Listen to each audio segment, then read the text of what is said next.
안녕하세요. 책 읽어주는 편안한 엄마입니다. 오늘은 한국 단편문학의 대표적 작가이며 소설을 높은 시의 경지로 승화시킨 작가 이효석 선생님의 가을 수필 중에 몇 개를 읽어드리려고 합니다. 그 중에서도 대표적인 낙엽을 태우면서는 뜰에서 낙엽을 태우며 갖는 여러 가지 감상을 일상에 비추어 담담히 써내려간 수필문입니다. 인간은 이 계절에 지난 여름의 화려한 초록을 그리워하고 못다 이룬 꿈을 아쉬워하나 가을이야말로 일상의 중요성을 알게 하는 계절이며 그날의 평범한 일들을 충실히 수행하는 것이 삶의 보람임을 말하고 있습니다. 저의 선택이 여러분의 편안한 시간에 조금나마 도움이 되어드렸다면 구독과 좋아요를 눌러주시기 바랍니다. 창미사 출판 지은이 이효석 낙엽을 태우면서 가을이 깊어지면 나는 거의 매일과 같이 뜰의 낙엽을 긁어모으지 않으면 안 된다. 날마다 하는 일이었만 낙엽은 어느덧 나르고 떨어져서 또 다시 쌓이는 것이다. 낙엽이란 참으로 이 세상의 사람의 수요보다도 많은가 보다. 30여 평에 차지 못하는 뜰이었만 날마다의 시중이 조련치 않다. 벚나무, 능금나무, 제일 귀찮은 것이 벽의 담장이다. 담장이란 여름 한철 벽을 온통 둘러싸고 지붕과 연돌의 붉은 빛만을 남기고 집안을 통째로 초록의 세상으로 변해줄 때가 아름다운 것이지 잎을 다 떨어뜨리고 앙상하게 드러난 벽에 메마른 줄기를 그물같이 둘러칠 때쯤에는 벌써 다시 지릅 떠볼 값조차 없는 것이다. 귀찮은 것이 그 낙엽이다. 가령 벚나무 잎같이 신선하게 단풍이 드는 것도 아니요. 처음부터 칙칙한 색으로 물들어 재치 없는 그 넓은 잎이 지름길 위에 떨어져 비라도 맞고 나면 지저분하게 흙 속에 묻혀지는 까닭에 아무래도 날아 떨어지는 쪽쪽 그 뒷시중을 해야 한다. 벚나무 아래에 긁어모은 낙엽의 산더미를 모으고 불을 붙이면 속의 것부터 푸슥푸슥 타기 시작해서 가는 연기가 피어오르고 바람이나 없는 날이면 그 연기가 얕게 드리워서 어느덧 뜰 안에 가득히 담겨진다. 낙엽 타는 냄새같이 좋은 것이 있을까? 가지에 볶아낸 커피의 냄새가 난다. 잘 익은 깨금 냄새가 난다. 갈퀴를 손에 들고는 어느 때까지든 연기 속에 우뚝 서서 타서 흩어지는 낙엽의 산더미를 바라보며 향기로운 냄새를 맡고 있노라면 벼랑간 맹렬한 생활의 의욕을 느끼게 된다. 연기는 몸에 배서 어느 결인지 옷자락과 손등에서도 냄새가 나게 된다. 나는 그 냄새를 한없이 사랑하면서 즐거운 생활감에 잠겨서는 새삼스럽게 생활의 제목을 진귀한 것으로 머릿속에 떠올린다. 음영과 윤택과 색채가 빈곤해지고 초록이 전혀 그 자취를 감추어버린 꿈을 잃은 헌출한 뜰 복판에 서서 꿈의 껍질인 낙엽을 태우면서 오로지 생활의 상념에 잠기는 것이다. 가난한 벌거숭의 뜰은 벌써 꿈을 베이기에는 적당하지 않은 탓일까? 화려한 초록의 기억은 참으로 멀리 까마득하게 사라져 버렸다. 벌써 추억에 잠기고 감상에 젖어서는 안 된다. 가을은 생활의 시절이다. 나는 화단의 뒷자리를 깊게 파고 다 타버린 낙엽의 재를, 죽어버린 꿈의 시체를 땅속 깊이 파묻고 엄연한 생활의 자세로 돌아서지 않으면 안 된다. 이야기 속의 소년같이 용감해지지 않으면 안 된다. 전에 없이 손수 목욕물을 깃고 혼자 불을 지피게 되는 것도 물론 이런 감격에서부터이다. 호스로 목욕통에 물을 대는 것도 즐겁거니와 고생스럽게 눈물을 흘리면서 조그만 아궁으로 나무를 태우는 것도 기쁘다. 어두컴컴한 부엌에 웅크리고 앉아서 새빨갛게 피어오르는 불꽃을 어린아이의 감동을 가지고 바라본다. 어둠을 배경으로 하고 새빨갛게 타오르는 불은 그 무슨 신성하고 신령스런 물건 같다. 얼굴을 붉게 태우면서 긴장된 자세로 웅크리고 있는 내 꼴은 흡사 그 귀중한 선물을 프로메테우스에게서 막 받았을 때의 그 태고적 원시의 그것과 같을는지 모른다. 나는 새삼스럽게 마음속으로 불의 덕을 찬미하면서 신화 속 영웅에게 감사의 마음을 바친다. 좀 있으면 목욕실에는 자욱하게 김이 오른다. 안개 깊은 바다의 복판에 잠겼다는 듯이 동화의 감정으로 마음을 장식하면서 목욕물 속에 전신을 깊숙이 잠글 때 바로 천국에 있는 듯한 느낌이 난다. 지상 천국은 별다른 곳이 아니라 늘 들어가는 집안의 목욕실이 바로 그것인 것이다. 사람은 물에서 나서 결국 물속에서 천국을 구하는 것이 아닐까? 물과 불과 이 두 가지 속에 생활은 요약된다. 시절의 의욕이 가장 강렬하게 나타나는 것은 이 두 가지에 있어서다. 어느 시절이나 다 같은 것이기는 하나 가을부터의 절기가 가장 생활적인 까닭은 무엇보다도 이 두 가지의 원소의 즐거운 인상 위에 서기 때문이다. 난로는 새빨갛게 타야 하고 화로의 숯불은 이글이글 피어야 하고 주전자의 물은 펄펄 끓어야 된다.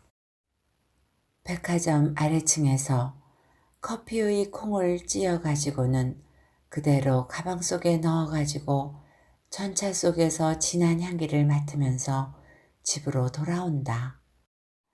그러는 그 내 모양을 어린애답다고 생각하면서 그 생각을 또 즐기면서 이것이 생활이라고 느끼는 것이다. 싸늘한 넓은 방에서 차를 마시면서 그제까지 생각하는 것이 생활의 생각이다. 벌써 쓸모 적어진 침대에는 더운 물통을 여러 개 넣을 궁리를 하고 방 구석에는 올 겨울에도 또 크리스마스 트리를 세우고 색전기로 장식할 것을 생각하고 눈이 오면 스키를 시작해 볼까 하고 계획도 해보곤 한다. 이런 공연한 생각을 할 때만은 근심과 걱정도 어디론지 사라져 버린다.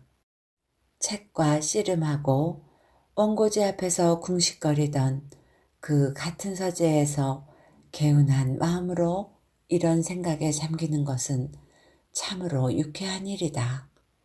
책상 앞에 붙은 채 별일 없으면서도 쉴 새 없이 궁식거리고 생각하고 괴로워하고 하면서 생활의 일이라면 촌음을 아끼고 가령 뜰을 정리하는 것도 소비적이니 비생산적이니 하고 멸시하던 것이 도리어 그런 생활적 사시의 창조적 생산적인 뜻을 발견하게 된 것은 대체 무슨 까닭일까? 시절의 탓일까? 깊어가는 가을이 벌거숭이의 뜰이 한층 산 보람을 느끼게 하는 탓일까? 1938년 12월 고독이. 제목에서의 고독이란 오래된 자기, 골동 자기를 뜻합니다. 단골로 대놓고 와주는 굴장수 노인은 벌써 보름이나 전부터 겨울 외투를 입었더니 요새는 어느 결엔지 두터운 속옷으로 변했다. 부엌으로 살며시 돌아와서는 내보이는 굴동이가 여름보다는 선뜻하고 차 보인다. 굴젓을 담그면 이튿날로 맛이 들던 것이 일주일을 넘어야 입에 맞게 되었다. 소못 입은 노인의 굴동이와 함께 가을이 짙었다. 설이 온 뒤의 오랍들은 지저분하고 흐린 날이 계속되고 짓밟힌 낙엽이 추접하다. 사무소 앞에서는 묵은 난로의 연통 소재들을 하고 있고 지하실에서는 보일러를 손질하고 검사를 맡는다고 처음으로 불을 뗀 것이 경사척의 아이디얼식의 가마에 물이 펄펄 끓어 실내가 훈훈하건만 2, 3층까지는 아직 증기가 안 온다. 석탄 배급의 제한으로 따뜻한 맛을 보려면 아직도 여러 날을 기다려야 되리라는 것이다. 수로에 스팀 안 오는 방은 스산하기 짝이 없으며 푸른빛 적어진 창밖의 풍경도 앙상하고 적적하다. 지난 여름의 추억보다도 닥쳐올 겨울의 생각이 절실한 때이다. 3층이자 지붕 아랫방인 까닭에 천정이 교회당의 첨탑같이 뾰족하게 솟고 4쪽이 아니라 근 10쪽이나 되는 벽이 구석구석에서 모가져서 사각의 상식을 무시하고 다면형의 기괴한 방을 이루었다. 철학자는 시인과 관련시킨 지붕 아랫방의 기록은 낭만성을 솟게 하는 것이나 눈앞에 실상으로 보고 날마다 살게 되는 지붕 아랫방이라는 것은 그렇지 않은 모양이다. 낭만성은 고사하고라도 우선 거처하기 좋은 곳으로 만들기 위해 시절마다 고심하는 것이나 헛것이다.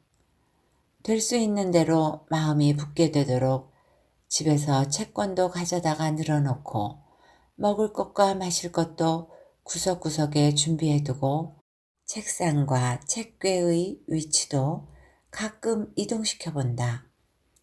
서남쪽에 한 폭의 창이 있고 그 아래에 스팀이 와 있는 까닭에 날이 선선해지면서부터 책상을 그 옆으로 바싹 대어놓고 넓은 책게로 도편을 막아버렸다. 소탁 위에 사전류와 백묵갑을 놓고 컵에 노란 야국을 꽂았다. 벽에는 괴력과 수업 시간표와 구주 전국 요도 등을 붙이고 서랍 속에는 과당류가 삐지 않는 것이나 그래도 그 무엇이 부족한 것 같아서 하루 저녁은 거리의 골동품점을 뒤지기로 하였다. 사치하다고는 생각했으나 화병으로 쓸 고도기를 찾자는 것이었다. 옛것을 제대로 바라봄도 좋으나 꽃을 꽂음이 그다지 어색하리라고는 생각하지 않았다. 몇 곳을 뒤지다가 고색이 창연한 한 집에 이르러 알맞은 것을 발견해냈다. 조그만 동 모양으로 된 흑갈색의 것이 고구려의 것이라는 것이나 그 연부는 물론 알 수 없으며 낭랑의 것이거나 고구려의 것이거나 내게는 그다지 소중한 문제는 아닌 것이며 모양과 색깔이 내 구하고자 하는 것일 뿐이다. 야박하다 하면서도 가격의 반액으로 흥정해버렸다. 돈을 치르고 났을 때 주인인 듯한 젊은이가 들어왔다. 상제를 구하러 강서등지의 촌을 종일 헤매다가 늦게 돌아오는 걸음이 아니었을까? 여인이 반값에 팔았다는 것을 전할 때 젊은이는 거의 무표정한 얼굴로 도기를 신문지에 싸기 시작했다. 깎은 것이 야박스러웠을까? 나는 거듭 뉘우치게 되었다. 한 개의 헐한 고도기로 인해 방안이 금시에 무게가 생기고 빛나게 되었다고는 생각지 않으나 더욱 차지고 침착해진 것만은 사실이다. 그렇지 않아도 찬 방안을 녹이려면 불갑을 스팀이 속히 와주어야 되겠다. 거무스름하게 빛나는 한 고기를 바라보면서 느끼는 것은 왜 벌써 고기류가 마음에 들게 되었나 하는 것이다. 격에 맞지 않는 것이라고는 생각하면서 검은 도기는 역시 버릴 수 없는 것이다. 이 마음을 경계해야 오르는지 믿어야 오르는지 아직도 모르고 있다. 1939년 11월 7일 애완 고도기를 자랑하는 마음과 가령 고양이를 자랑하는 마음과의 사이에는 어떤 차가 있는지는 모른다. 옛것을 즐겨하게 되는 마음을 그다지 경계하지 않아도 좋은 것은 그것은 고양이를 사랑하는 마음 이상의 것이 아니라 도리어 이하의 것임을 안 까닭이다. 수백 금의 고물과 한 마리의 얻어온 고양이와 두 가지가 다 사랑하는 것일 때 눈앞에서 그 하나를 멸하게 된다면 물론 나는 고물을 버릴 것이다. 고양이의 목숨을 살리기 위해 도기를 아낌없이 없애버릴 것이다. 사실 고양이를 잃어버리는 이보다는 만약 그 죽음을 대신할 수 있는 것이라면 차라리 도기를 깨뜨려 버렸다면 한다. 고양이를 잃었음은 이 가을의 큰 슬픔이다.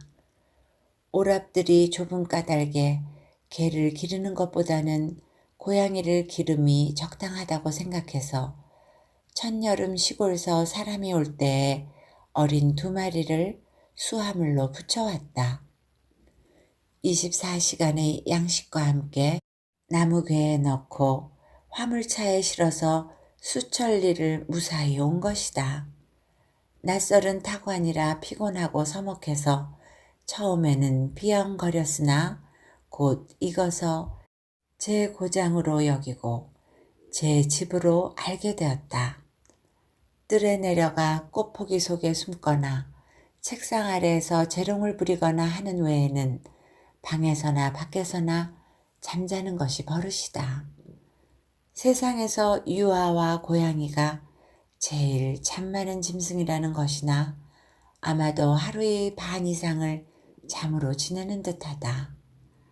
의자를 하나씩 차지하고는 그 위가 잠터가 되고 밤에는 물론 이불 속으로 기어든다. 앞집에 포인터가 있는 까닭에 근처를 조심스럽게 거닐다가 쫓기기나 하면 쏜살같이 소나무 가지 위로 올랐다가 방으로 뛰어들어와서는 책스렁 위에 당그랗게 올라가서는 거기서 또 안연히 잠이 든다. 몇 달을 지나니 사람의 표정과 언어를 얼마간 이해하는 것 같다. 방에서 혼자 그만을 상대로 하고 있을 때 확실히 정의 교류가 생겨 사람 이상의 동무가 될 적이 있다. 영리하고 귀여운 동물이다. 고양이를 싫어한다는 사람이 있어서 이유는 교활한 짐승이라는 것이나 그렇게 말하는 사람 자신이 고양이보다는 10곱 더 교활함을 알아야 한다. 교활이니 무언이 하는 100가지의 악덕을 들 때 사람같이 그 모든 것을 알뜰히 갖추고 있는 동물은 없다. 고양이가 아무리 교활하다고 해도 사람에게는 못 미친다. 이런 선입적 증오는 무의미한 때가 많다. 고양이나 개는 물론 소나 염소나 돼지까지라도 악한보다는 월등 순직하고 아름다워서 사랑하기에 값가는 것이다. 앞집에서는 쥐를 잡느라고 쥐약을 부엌 구석에 배치해둔 까닭에 그것을 먹은 쥐가 산지 사방에 쓰러진 모양이었다. 고양이는 왜 그리 욕심쟁이인지 내가 야속하게 생각하는 것은 교활함보다도 이 욕심성이다. 쓰러진 쥐를 다친 모양이었다. 가을을 잡아들이면서부터 벼랑간 병을 얻어 날로 축해갔다. 도서관 아주머니가 간청하는 바람에 눈물을 머금고 한 마리를 양도한 것이 남은 한 마리가 너무 적적해 하는 까닭에 더 자란 후에 주겠다는 약속으로 다시 찾아온 것이 어떻게 된 셈인지 병은 벌써 극도로 쇠했던 것이다. 남만을 원망할 수도 없으나 며칠을 못 넘겨서 목숨을 버렸다. 그날 아침 나는 잠자리 속에서 두 눈이 더웠다. 부끄러운 김에 얼굴을 돌렸다. 두어 주일이 지났을 때 남은 한 마리도 비슷한 증세인 것이다.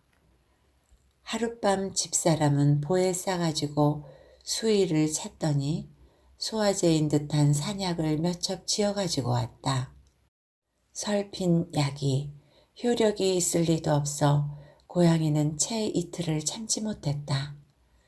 부르제의 소설 죽음을 읽을 양으로 책상 위에 놓은 채 잠든 이튿날 아침 고양이의 몸은 찼다. 무슨 까닭에 거듭오는 슬픔인고 느끼면서 가슴이 애이는 듯 쓰라리다. 우울한 가을이다. 슬픔에 대한 동정, 목숨에 대한 사랑인 까닭에 짐승의 죽음은 귀중한 보물을 잃어버림보다도 더욱 가슴을 찌르는 것이다. 슬픔은 사랑에서 온다. 사랑이 없을 때 슬픔도 물론 없다. 사랑하지 않음이 가장 마음 편한 노릇이기는 하나 그러나 슬픔이 큰 것을 예상하고 사랑하지 않을 수도 또한 없는 노릇이다. 사랑과 슬픔은 숙명적으로 사람을 얽어매 놓는 한 안타까운 인과인 듯도 하다. 개는 실패한 적이 없었던 것이 고양이에 실패했다. 지금 마음 같아서는 앞으로 다시 기르게 될 것 같지는 않으나 만약 기르게 된다면 양육법을 착실히 연구함이 옳을 것이요. 둘째로는 엉터리가 아닌 좋은 수의사가 나오기를 바라야 될 듯하다. 1939년 11월 8일 애상 조그만 죽음으로 말미암아 그토록 상심되는 마음을 반성하며 세상에 흔한 더 큰 죽음이라는 것을 생각할 때에 나는 부끄러워지기도 한다.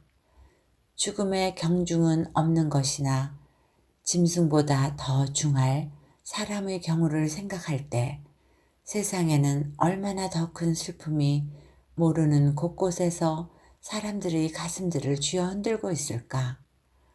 거리에서, 마을에서, 집집에서 같은 슬픔이 거의 빌 순간이 없을 것이다. 자연은 대체 무엇의 대상으로 사람의 가슴 속에 그 마지막 슬픔을 못 박아주는 것일까? 사랑을 준 그 대상으로일까? 그러나 사랑이 아무리 컸다고 하더라도 죽음은 그것의 대상으로는 너무도 크고 무서운 사실임에 틀림없다. 모란봉을 거닐면 짙은 가을색이 아직도 상줄만하다. 현무문 앞 다막에 자리를 잡고 앉아서 일대를 부감함이 가장 절경이다.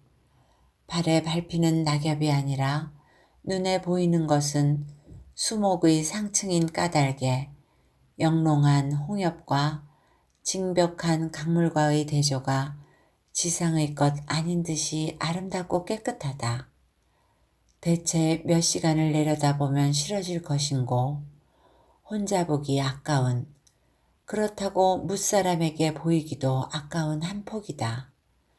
그 특출한 한 폭이 보잘것없이 변해버릴 몇 주일 후의 광경을 상상하면 거기에도 죽음의 제목이 숨어 있다. 고운 나뭇잎 하나하나가 흙 속에 묻혀버릴 것이다. 여윈나무 휘추리만이 남아서 서리에 얼어버릴 것이다. 득월로에는 달이 숨고 점근문에는 바람이 찰 것이다. 이것은 대체 안타까운 일이 아니란 말인가? 슬픈 사실이 아닐 것인가? 나뭇잎은 너무도 흔한 까닭에 낙엽은 범연한 현상이며 시절의 변화는 자주 오는 정리인 까닭에 아름다운 가을이 가버림이 아무 감격도 없는 범상한 사실이란 말인가. 자연의 조락을 위해서는 한숨을 안 지어도 좋고 눈물을 안 흘려도 좋단 말인가. 세상에는 몇 사람쯤 그것을 위해 슬퍼하고 애달파하는 사람이 있어도 좋을 법하다. 진부한 애상을 되풀이해서 가는 가을을 아까워해도 좋을 법하다. 그러나 마지막 홍엽을 아무리 탄식해도 흐르는 강물을 아무리 아껴도 자연의 정리는 내게는 힘 붙이는 것, 그만 병으로 돌아올 때이다.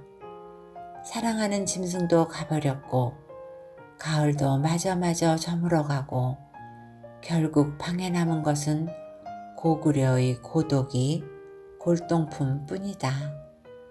은근하게 빛나는 흑갈색 윤택 속에 고대의 향기를 맡으며 옛 살림을 생각해본다. 옛 가을이, 옛 홍엽이 그 속에 비추어 있는지 뉘알랴. 그것을 생각함으로 나는 지는 가을을 연장시킬 수 있으며 지난 사랑을 회상할 수도 있다. 사랑은 역시 마음속에 있는 것이요. 상상 속에서 무한히 지속되어 가는 것인 듯 하다. 1939년 11월 9일 낙엽을 태우면서를 읽을 때면 언제나 갓볶은 커피의 향기와 잘 익은 깨금 내음을 느끼게 됩니다. 이효석 선생님의 수필과 함께 깊어가는 가을의 향기가 여러분 모두에게 전해졌기를 기대해보며 편안한 시간이 되셨기를 바랍니다. 오늘도 행복하세요.